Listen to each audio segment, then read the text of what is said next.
Bem-vindo à Sala Pastoral. Eu sou o pastor Alejandro Ninauaman e este é o nosso podcast. Gostaria de agradecer por se juntar a nós hoje.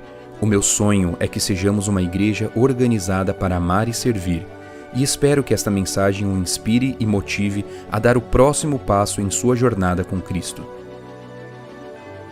Esta é uma série de 21 episódios, onde leremos juntos o livro Primeiro o Reino, de Josanã Alves.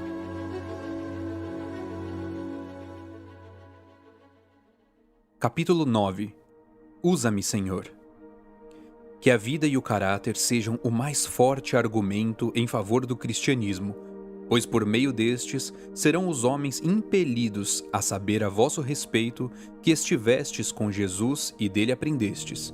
Ellen G. White. Testemunho não é sinônimo de autobiografia. Quando estamos realmente testemunhando, não falamos de nós mesmos, mas de Cristo. John Stott.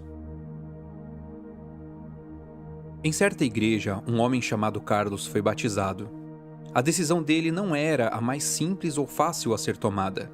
Ele já era um homem experiente e toda a sua vida adulta havia sido mergulhada em todos os tipos de vícios imagináveis. Certo dia, seu vizinho resolveu lhe oferecer estudos bíblicos, na esperança de que o poder do evangelho o libertasse daquela vida de vícios e autodestruição.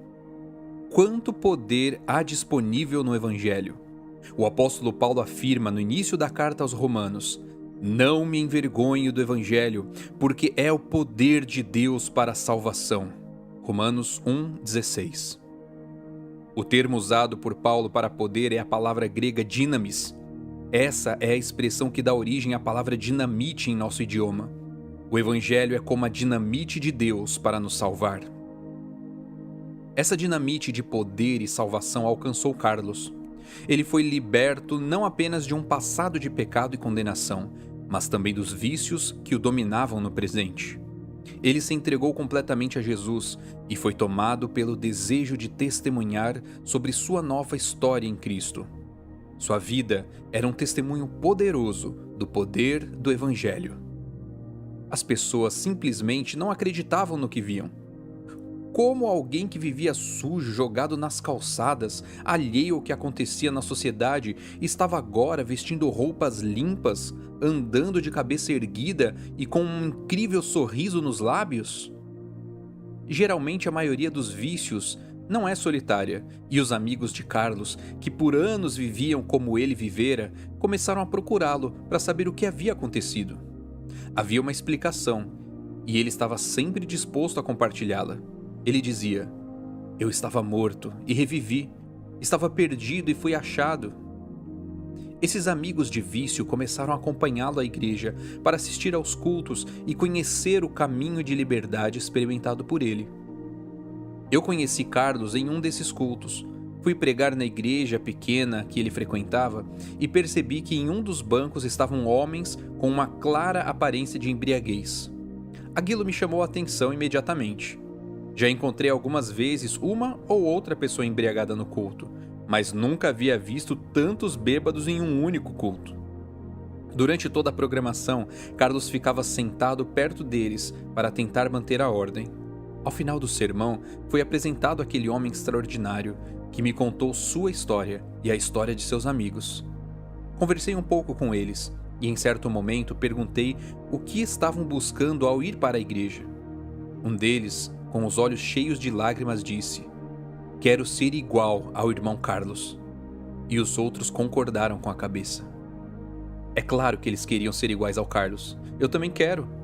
A grande verdade por trás da história daquele irmão é que é impossível esconder os resultados da vida de alguém que decidiu entregar-se completamente ao Senhor.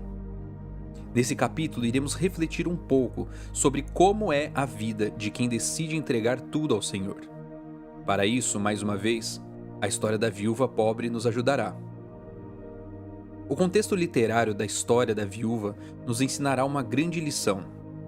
O contexto literário é o ambiente onde a história está inserida na Bíblia, ou seja, os versos que antecedem o texto lido. Talvez você não saiba, mas inicialmente a Bíblia não foi escrita em capítulos e versos. Marcos não se assentou para escrever o evangelho e disse: agora eu vou escrever o capítulo 7, verso 12, depois o capítulo 7, verso 13. Não, os capítulos e versos foram inseridos posteriormente, quando os livros já estavam agrupados. Um dos objetivos dessa divisão é facilitar a leitura. Imagine encontrar um texto bíblico em meio a mais de 31 mil versos. Seria quase impossível.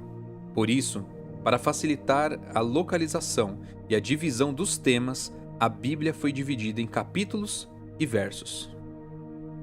Para encontrar os versos, a divisão ajuda muito, mas para entender o contexto em que a história está inserida, nem sempre ajuda. Por isso, ao ler um texto bíblico, é muito importante ler o que vem antes e depois, para entender o contexto literário em que a passagem está inserida.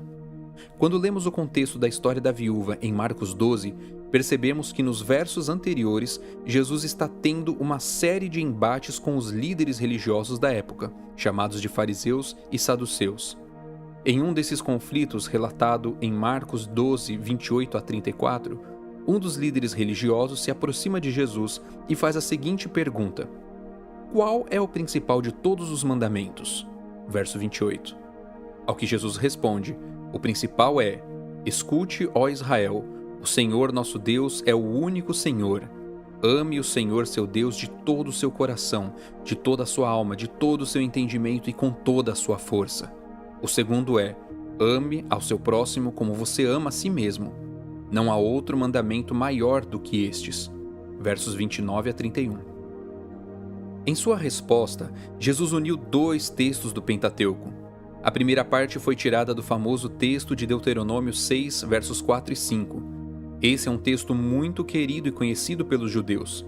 Era o conhecido Shema Israel, ouve, ó Israel. Essa é a mais forte declaração do monoteísmo judaico, pois o texto diz em seguida: o Senhor nosso Deus é o único Senhor. Todo judeu devoto deveria recitar 2 vezes por dia esses versos, afirmando a singularidade de Deus frente à infinidade de deuses e o amor que lhe era devido. Além disso, havia a mezuzá, que era um pedaço de pergaminho colocado em uma caixa de metal ou madeira e fixado na parte superior dos umbrais da porta das casas judaicas. Nesse pergaminho estava a inscrição do Shema, em sua forma mais longa, com os textos de Deuteronômio capítulo 6, versos 4 a 9 e 11, versos 13 a 21. Em seguida, o texto apresenta a exigência divina da entrega completa. Deus exige amor e lealdade absolutos ao declarar: ame o Senhor, seu Deus, de todo o seu coração, de toda a sua alma, de todo o seu entendimento e com toda a sua força. Coração, alma, mente e força devem cooperar no amor a Deus. Na cultura judaica, o coração representa o centro da existência do ser humano, de onde vêm seus pensamentos, suas palavras e ações. Provérbios 4, 23. A alma apresenta o centro da vida emocional. A mente representa a sede da vida intelectual, das disposições e atitudes. E a força representa a capacidade física e laboral do ser humano. O ser humano deve amar a Deus por meio de todas as faculdades com as quais Deus o dotou.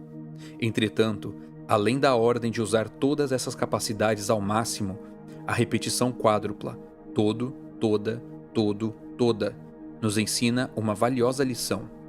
O amor sincero de Deus não deve ser correspondido pela metade. O amor que Deus nos ofertou foi completo, grandioso e abrangente. Ele ama todo o mundo e, ao dar seu Filho, ele ofereceu o seu todo.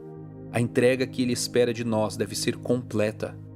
Note que o escriba só havia pedido um mandamento, mas Jesus apresenta 2, sendo o segundo: ame o seu próximo como você ama a si mesmo.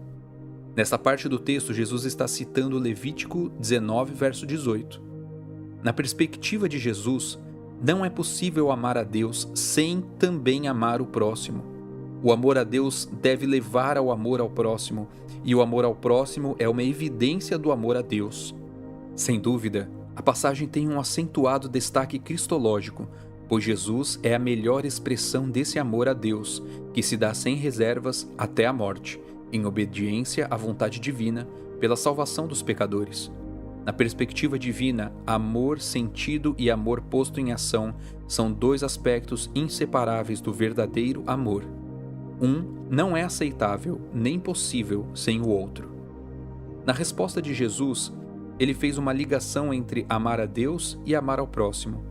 Esse amor não deve ter apenas uma implicação emocional ou interior, mas também uma implicação prática, concreta e visível. Quem realmente ama a Deus manifesta esse amor nas ações dirigidas ao próximo. Você pode se perguntar qual é a relação entre essa explicação de Jesus sobre a essência dos mandamentos e a história da viúva. Talvez você não tenha notado, mas na história da viúva, Jesus usa 4 vezes a palavra todo. Perceba os versos 43 e 44 do capítulo 12 de Marcos. E chamando seus discípulos, Jesus disse: Em verdade lhes digo que esta viúva pobre lançou na caixa de ofertas mais do que todos os ofertantes, porque todos eles deram daquilo que lhe sobrava. Ela, porém, da sua pobreza, deu tudo quanto possuía, todo o seu sustento. Para mim, não existe coincidência na palavra de Deus. Tudo foi perfeitamente planejado para nos ensinar uma grandiosa lição. Sabe qual é? A viúva era o exemplo prático do que Jesus havia ensinado ao escriba. A teoria se encontrava com a prática. A mais pobre dentre os pobres tornou o templo rico com o seu exemplo. Todos conheciam aqueles 2 textos do Pentateuco. Como vimos, eles tinham que recitar 2 vezes por dia, além de sua lembrança que era acionada toda vez que passavam pela porta da casa. No entanto, o que muitos só conheciam por teoria, aquela pobre viúva demonstrou na prática. Os ricos até estavam doando grandes somas de dinheiro naquele dia, mas não era uma expressão dos 4 todos da lei: todo o coração, toda a alma, todo o entendimento e toda a força. O muito que eles doavam era tirado das sobras.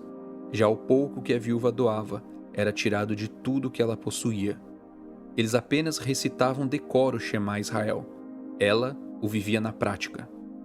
Uma vida que se entrega completamente a Deus é uma força poderosa de atração a Cristo. Foi por isso que Paulo afirmou tantas vezes: sejam meus imitadores. 1 Coríntios 4:16, 11, verso 1, Filipenses 3:17, 1 Tessalonicenses 1, verso 6. Por isso, a história do meu amigo Carlos é tão atrativa. Por isso o exemplo da viúva é tão atual. Precisamos tomar uma decisão. Vamos pedir ao Senhor que nossa vida seja um testemunho vivo de uma entrega completa. Que as pessoas vejam em nós, não a teoria da verdade, mas a verdade na prática.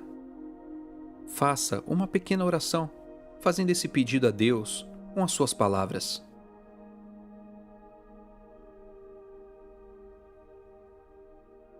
Este capítulo teve a narração de Alejandro Ninauaman.